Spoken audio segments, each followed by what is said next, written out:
Ұлы Отан соғысының 75 жылдығына арналған жеңіс туралы бірге оқимыз атты акцияның қатысушысы Райымжан Мәрсеков атындағы орта мектебінің 4-ші Б сынып оқушысы мен Қабдуалиев Ералы, ауған жауынгері, жазушы Смағұл Бақытбектің жерлесіміз Қасым Қайсеновке арналған халық қаһарманы атты өлеңін оқып беремін.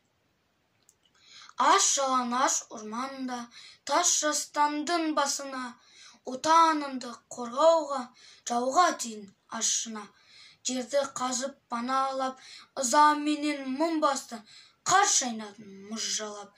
Жолбарыстай түн қатты, Украина, Беларусь, бәрі білер васиятын, қалтырайтын фашистер, жоламайтын қажатын. Отан ана кегі үшін ыза кернеп қан қызған, Қасым аға хас батыр, Қасым аға партизан. Бес қаруды асындың, жаудың құтын қашырдың, арқасында аманбыз батыр аға Қасымның. Сынығысын асылдың, қайталанбас ғасырдың, ерлігін ел есінде өр тұлғаны бас ұрды.